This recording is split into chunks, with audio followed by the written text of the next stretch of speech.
Super star Krishna గారు నటించినటువంటి సినిమాల రికార్డుల పరంపరలో మనం మరొక సినిమాలు చూస్తే 1969లో ఒక 15 రోజుల గ్యాప్లో వచ్చినటువంటి 3 సినిమాల గురించి మాట్లాడుతున్నాం. ఇప్పుడు 1970లో వచ్చినటువంటి 15 రోజుల గ్యాప్లో వచ్చినటువంటి 2 సినిమాలు. ఈ 2 సినిమాలు ఫ్లాపే. అయితే 2 సినిమాల్లో ఇద్దరు హీరోలు ఉంటారు, వాళ్ళు రిపీట్ అయ్యారు. అలానే పెళ్ళి అనే ఒక టైటిల్తో రిపీట్ అవుతాయి సినిమాలు కూడా. అది ఒకటి పెళ్లి సంబంధం ఏప్రిల్ 2న విడుదలైంది 1970న. 1970 ఏప్రిల్ 17న రిలీజ్ అయింది ఈ పెళ్లి కూతురు. ఈ 2 సినిమాలు మీకు యూట్యూబ్లో అందుబాటులో ఉన్నాయి, చూడొచ్చు. అయితే ఒకటి పెళ్లి కూతురు వచ్చేసి రామచంద్రరావు గారు డైరెక్టరు, పెళ్లి సంబంధం వచ్చేసి కె వరప్రసాదరావు గారు డైరెక్టరు.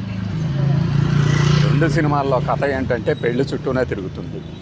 ఒక పెళ్లి సంబంధంలోనేమో ప్రేమించుకున్నటువంటి కృష్ణ విజయ నిర్మల జంట ఆ తర్వాత పెద్ద అయిన అంటే కృష్ణ గారి తండ్రి అయినటువంటి మన నాగభూషణం గారు తన ఇంటికి ఒక చక్కని సంప్రదాయంతో ఉన్నటువంటి యువత రావాలని కోరుకుంటారు. బట్ ఈమెమో ఆధునిక దుస్తులతో కనిపించి విజయ నిర్మల గారు దాని నుంచి పక్కకు వస్తారు. ఇక్కడ పెళ్లి కూతురులో మాత్రం కృష్ణ గారు తన సోదరి వరుసగా భావించే హీరోయిన్కి పెళ్లి సంబంధం కుదిరిస్తే కృష్ణరాజు గారు వచ్చి ఆవిడ క్యారెక్టర్ మంచిది కాదని చెప్పేసి ఎవరో చెప్తే పెళ్లి పీటల మీదే లేచి వెళ్ళిపోతాడు. అలా కృష్ణ గారు ఆ పెళ్లి కూతురికి పెళ్లి చేయటమే ధ్యేయంగా ఈ సినిమా అంతా సాగుతుంది. మిగిలిన విశేషాలు ఆడియోలో చూడండి. 1970 ఏప్రిల్ 2న విడుదలైనటువంటి పెళ్లి సంబంధం సినిమాకి విషయానికి వస్తే, ఈ సినిమా రిలీజ్ అవుతున్న ముందు రోజుల్లోంచే మనకి కృష్ణ గారివి తాళిబొట్టు, అమ్మ కోసం సినిమాలు రిలీజ్ అయ్యాయి. అలానే ఈ సినిమా రిలీజ్ అయ్యి ప్రదర్శించబడుతుండగానే పగ సాధిస్తా సినిమాకి సంబంధించిన ప్రకటనలు, అగ్ని పరీక్షకి సంబంధించిన ప్రకటనలు, మామంచి అక్కయ్య, ఇలా నిత్య కళ్యాణం, పచ్చ తోరణంలాగా కృష్ణగారి సినిమాల ప్రకటనలతో అప్పటి దినపత్రికలు కళకళలాడిపోవటం మీరు చూడవచ్చు.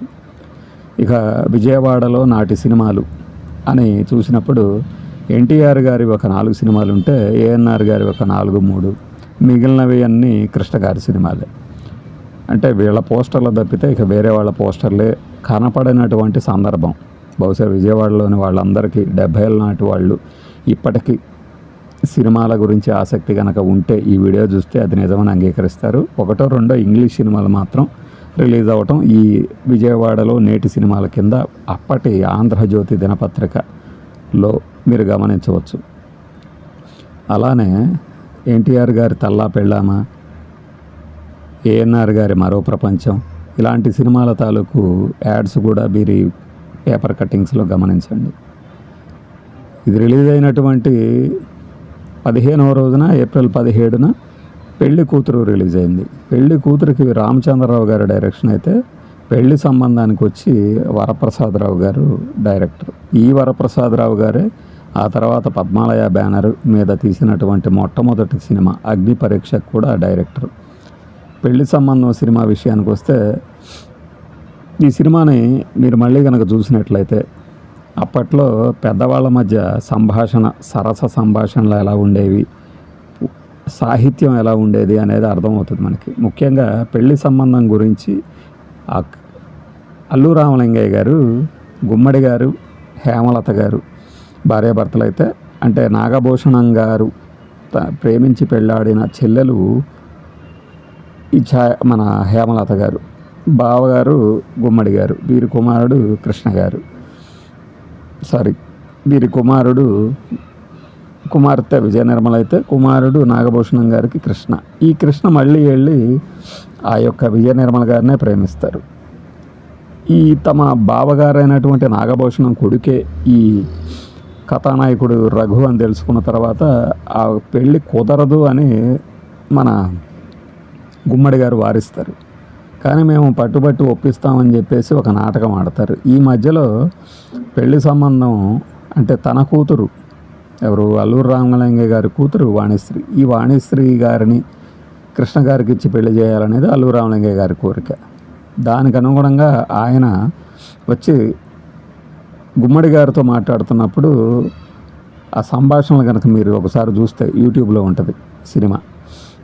ఎంత చక్కని సంభాషణలు సునిశ్చితంగా ఉంటాయి అంటే బమిడిపాటి రాధాకృష్ణ గారి ఆ మార్క్ డైలాగులు ఇందులో కనిపిస్తాయి. అంటే తనని నాగభూషణం గారు ఎదురు ఓలి ఇచ్చి మరి వాణిశ్రీని చేసుకుంటాను మా కోడలుగా అని చెప్పారు అనేది గుమ్మడి గారికి వార్త చేరవేయటం అల్లూరు రామలింగయ్య గారి ఉద్దేశం. మీ చెల్లెలు కుమార్తె అయినటువంటి విజయ నిర్మల ఉండగా మళ్ళీ మా కుమార్తె ఎందుకు అంటే నాకు చెల్లెలు ఎక్కడిది ఎప్పుడో చచ్చిపోయిందిగా అన్నాడని చెప్పటము, దానికి గుమ్మడి గారి ఎక్స్ప్రెషన్స్ ఎంత సాత్వికంగా, అదే సమయంలో అవసరం వచ్చినప్పుడు ఎంత ఆవేశంగా ఉంటాయో కూడా గమనించవచ్చు. సినిమా విషయానికి వస్తే అక్కడక్కడ బోరు కొడుతుంది, కానీ అంటే నిజ జీవితంలోని జంటే తెర మీద కూడా కనపడుతూ అదే పనిగా ప్రతి సినిమాలోనూ ఈ జంటే కనపడటం ప్రారంభమైంది కృష్ణ విజయ నిర్మల గారి విషయంలో 70ల నాటికి ఎక్కువైంది. అందువల్ల ప్రేక్షకులకి కాస్త బోరు కొట్టొచ్చేమో, కానీ మామూలుగా అయితే ఈ పెండ్యాల నాగేశ్వరరావు గారి మ్యూజిక్లో వచ్చిన పాటలు, నాగభూషణం గారి మనసు చూరగొని రావికొండలరావు గారి మేనకోడలుగా విజయ నిర్మల గారి పాత్రను ప్రవేశపెడతారు. ఆ విజయ నిర్మల గారిని చూసి అల్లూరు రామలింగయ్య గారు ఈ అమ్మాయి నాగభూషణం బావగారైనటువంటి గుమ్మడి గారి కూతురు కదా అని అనుమానపడుతున్నప్పుడు సాక్షి రంగారావు గారి క్యారెక్టర్ వచ్చి, మీరు వెళ్ళి అక్కడ చూడండి, టౌన్లో కనుక అమ్మాయి అక్కడ లేకపోతే నాకు ఫోన్ చేయండి, లేదు నాకు కబురు పంపండి, వెంటనే మా బావకి విషయం చెప్తానంటాడు.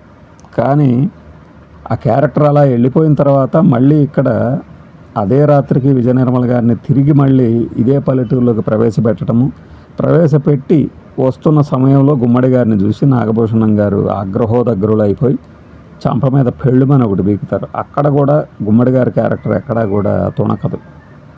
ఇలాంటివన్నీ ఏంటంటే అప్పటి నవల కథా వస్తువులుగా ఉంటే, అంటే స్టోరీ థీమ్గా నవల్లో దానిని తెరకెక్కించారు అద్భుతంగా. చివరికి వచ్చి ఒక గెస్ట్ క్యారెక్టర్లో కృష్ణరాజు గారు కనిపిస్తారు. ఇక్కడ పెళ్ళి తాను చేసుకున్నా కూడా ఆ పెళ్లి కూతురు స్థానంలో విజయ నిర్మల గారిని నిలబెడతారు వాణిశ్రీ గారు. ఇలాంటి ఒక సన్నివేశమే మనం మరపురాని తల్లిలో చూస్తాం, అక్కడ మరపురాని కథలో కూడా అనుకుంటా.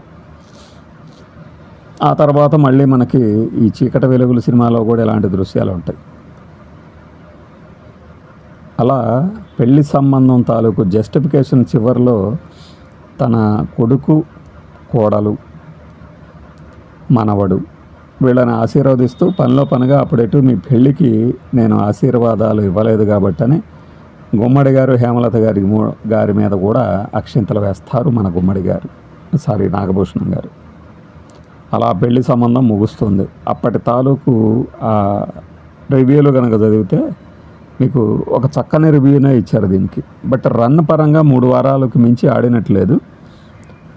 అయితే ఈ 3 వారాల పోస్టర్లు పడుతున్నప్పుడే మనకి మళ్ళీ ఈ పెళ్లి కూతురు రిలీజ్ కావటము, అంతకుముందు విడుదలైనటువంటి అమ్మ కోసం తాళిబొట్టు తాలూకు ప్రకటనలు, ఆ రివ్యూలు, ఆ సమయంలో వచ్చినటువంటి మిగిలిన హీరోల సినిమాలు, అలీబాబా 40 దొంగలు, ఇలాంటివన్నీ కూడా మనకి ఇప్పుడు కనుక చూస్తే మీరు ఒక పాత కాలంలోకి వెళ్ళినటువంటి నాస్టాలజిక్ ఫీలింగ్కి గురవుతారు.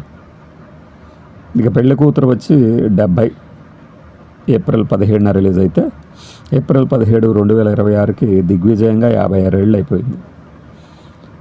ఈ సినిమా అయితే చాలా బోర్ కొడుతుంది.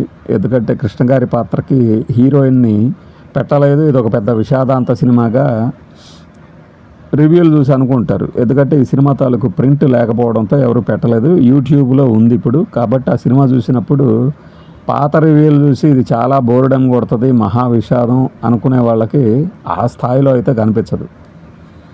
కృష్ణ గారి క్యారెక్టరు తమ పక్కింట్లో ఉంటున్నటువంటి షావుకారి జానకి, ప్రభాకర్ రెడ్డి గారి కూతురు. ప్రభాకర్ రెడ్డి గారు ఒకనొక హత్యానేరంలో ఇరుక్కొని జైలు పాలైతే తన తండ్రి నేరగాడని తెలియకుండా ఆమె తన కుమార్తెని రాజశ్రీ గారిని ఒక మంచి పెళ్లి సంబంధం ఇచ్చి చేయటం అనేది ఆమె జీవితాశయం అయితే ఆ జీవితాశయానికి రేలంగి గారు కృష్ణ గారు తండ్రి కొడుకులుగా సాయపడుతూ ఉంటారు.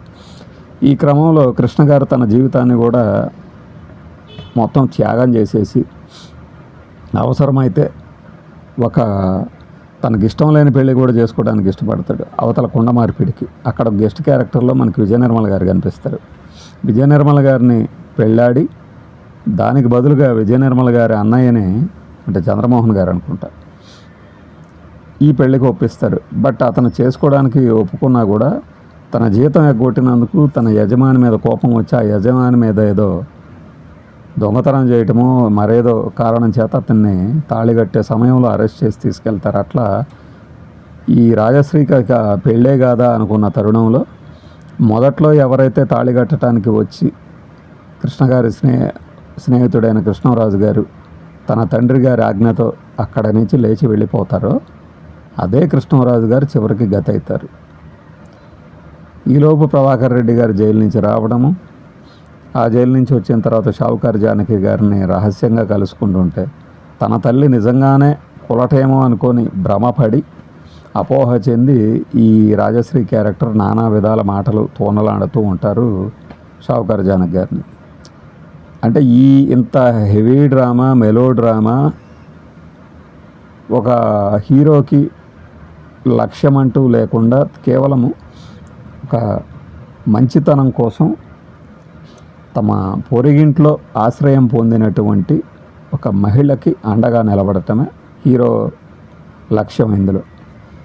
అలా ఇది ఒక తమిళ సినిమా నుంచి రీమేక్, పైగా బహుశా శివాజీ గణేశన్ గారు తీసుంటారు దీన్ని.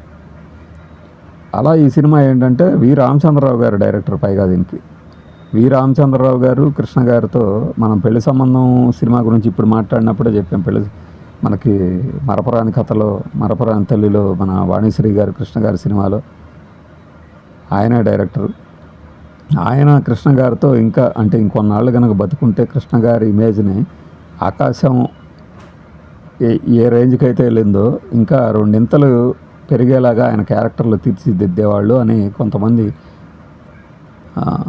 సీనియర్ అభిమానులు చెప్తుండగా వినేవాడిని నేను పేపర్లలో. అంతేగాని నాకు డైరెక్ట్గా చెప్పింది ఎవరు లేదు. ఆయన తీసిన సినిమాలు అసాధ్యుడు కానీ మరొకటి కానీ. అలా రామచంద్రరావు గారి డైరెక్షన్లో వచ్చినటువంటి ఈ పెళ్లి కూతురు అలా ఒక ఫ్లాప్ సినిమాగా మిగిలింది. బట్ మన కృష్ణ గారి అభిమానుల కోసం మనం చేస్తున్న పరంపరలో ఒక నెలలో 15 రోజుల గ్యాప్లో 1 సంవత్సరం మాత్రమే కాదు, ఆయన దాదాపు 2-3 సంవత్సరాలు ఇలా చేశారు, ఈ సీన్ రిపీట్ చేశారు. అయితే 1969 ఏప్రిల్లో అలానే చేశారు, 1970 ఏప్రిల్లోనూ అదే రిపీట్ చేశారు. 15 రోజుల గ్యాప్లో 2 సినిమాలు రావడం అనేది, ఒకే రోజు 2 సినిమాలు రావడం అనేది అరుదు. అలాంటి అరుదైన ఫీట్ కూడా కృష్ణ గారు చేశారు. బట్ ఇలా ప్రతి ఏటా ప్రతి నెలలో రావడం అనేది ఇంకాస్త అరుదు. అయితే ఈ రికార్డుకి కాస్త దగ్గరలో ఎవరు ఉంటారా అంటే ఒకే డేట్న ఒకే డైరెక్టర్ ఒకే హీరోతో దాదాపు 10 సంవత్సరాలు చేశారు. అట్లా జనవరి 1 సినిమా మన మిథున్ చక్రవర్తి గారను తాతనేని రామారావు గారు అనుకుంటా అట్లా చేసేవాళ్ళు. ఇది కృష్ణ గారికి ఉన్నటువంటి అరుదైన ఒక రికార్డు.